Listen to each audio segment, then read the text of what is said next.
Karena sampai kapanpun menurut gua kita nggak mungkin bisa dapat grade A, Is. Ya. Mereka pasti memilih negara yang membesarkannya. Kenapa? Ya itu tadi, peluang main misalnya di klub besar, di Champions League, main di Piala Dunia lebih terbuka. Soalnya gini, soalnya ada salah satu petinggi yang bilang kita punya pemain dari Eropa tuh grade A karena grade main, A. iya, karena Messi main, dong, grade A. karena katanya main di Prancis, main di Jerman, main Iya. di Itali, main di Belanda. Katanya menurut petinggi itu begitu. Iya, tapi main di Belanda di klub apa? Kan gitu. Main di Italia di klub apa? Baru bisa tentukan indikator grade-nya maksud gue. Betul. Nah, kalau yang jujur aja ya, kalau yang kita dapat itu kebanyakan rataan masih di grade 3, itu tuh mereka struggle sebenarnya. Ya. Tidak main di klub besar, paspornya non-euro gitu ya. Jadi ada kebijakan lagi yang memang cukup menyulitkan posisi mereka. Ditambah memang bagaimana struggle mereka bersaing dengan pemain-pemain yang lokal di sana. Karena sampai kapanpun menurut gua kita nggak mungkin bisa dapat grade A, Is. Ya. Mereka pasti memilih negara yang membesarkannya. Kenapa? Ya itu tadi, peluang main misalnya di klub besar, di Champions League, main di Piala Dunia lebih terbuka gitu loh. Jadi rasanya sih memang nggak mungkin kita dapat itu. Nah, itu sebabnya kalau kita bicara tadi di grade 3 atau grade C, maka kualitasnya itu kita harus tahu juga seberapa lama mereka bisa jaga konsistensi performanya. Gitu loh. Waktu pertama kali datang, kan yang banyak itu kloter waktu kita lawan Vietnam kalau nggak salah. Ya, betul. Iya. JIZ Ragnar main ya. Ya, Vietnam dan Filipina ya. waktu itu. Iya. Yang di era itu. Kloter kualitas itu datang gitu ya, diaspora itu. Masih bagus tuh, masih oke. Masih benar-benar memberikan dampak yang luar biasa kan, Is. Makanya kita menang tuh lawan Vietnam. 3-0 ya. 3-0. 3-0 dan 1-0 di. Dan Vietnam nggak bisa ngelawan tuh. Ya. Tapi kan dalam perjalanannya sampai hari ini kan ada ups and down pemain ya. Ada sebuah penampilan di mana mereka ada yang masih bisa jaga performanya, ada yang menurun. Menurun kan banyak faktor ya, Is ya. Kalau kita sama-sama main bola ya. Tapi yang paling banyak nih pengaruh menurun ini, nanti lu bisa koreksi kalau gue salah. Biasanya tuh agak sulit kembali ke performa awal karena baru sembuh dari cedera. Ya.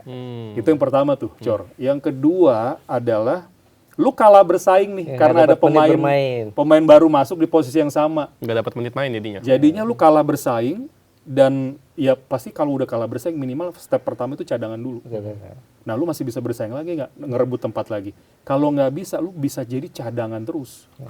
Kalau cadangan terus, ritme bermain lu hilang.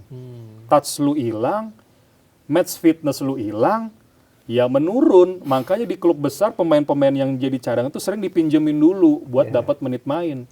Atau dijual ke klub kecil gitulah. Ini kan udah ada yang diusahakan begitu ya. Tapi nggak perform juga. Sulit. Akhirnya nggak ada tawaran misalnya dari J-League, nggak ada tawaran dari Thailand, mainlah di sini. Artinya apa? Memang sudah kalah bersaing baru main di sini, kan gitu.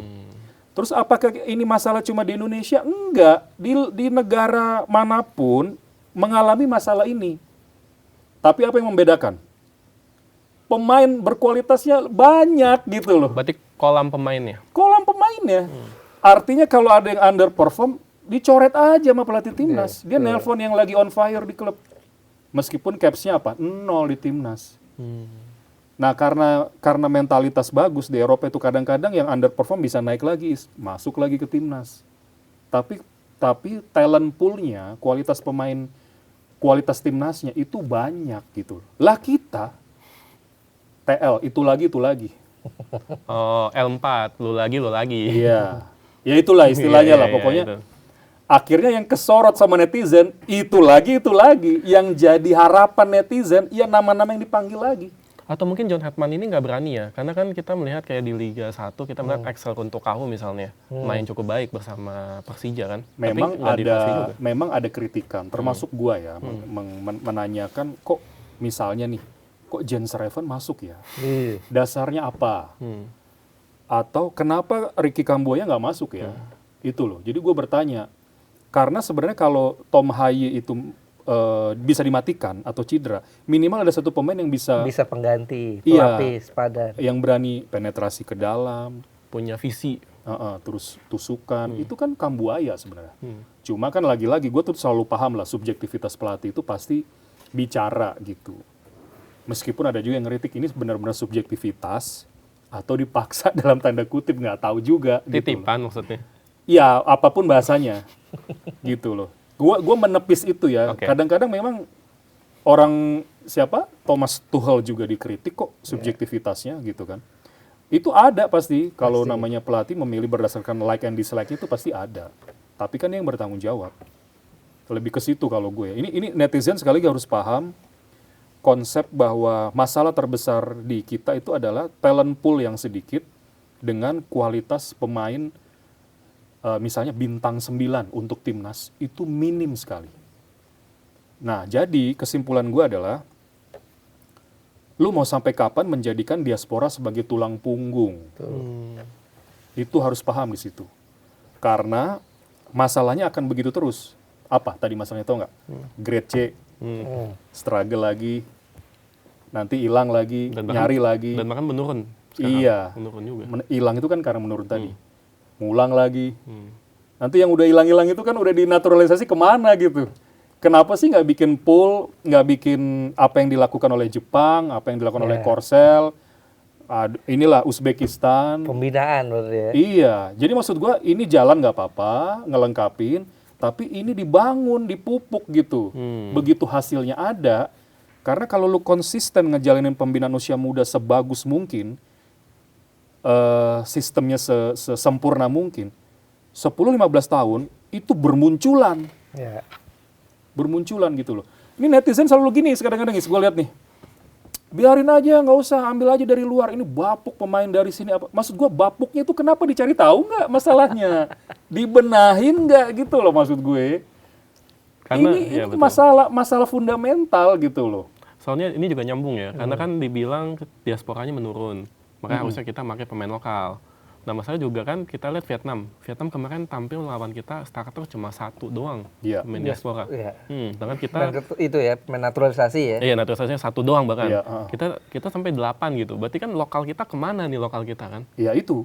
Kan ada masalah di output kualitas pemain timnas. Kan dicari tahu dong. Sementara Vietnam, Thailand itu udah lebih terstruktur dalam hal pembinaan usia muda loh. Vietnam tuh gila banget loh, pemerintahnya support, usia mudanya berjalan, jenjang tim kelompok usianya nggak pernah putus. Jangankan Vietnam, Thailand, Myanmar udah mulai bagus. Kita ini kalau nggak mulai-mulai ketinggalan juga sama Myanmar nanti. Berarti kita ketinggalan nih ya. Untuk pembinaan usia muda ya, gitu. Berarti jangan heran kalau kita nanti bisa kalah sama Myanmar nih. Bisa jadi. Kalau kita masih nggak mikirin talent pool usia mudanya.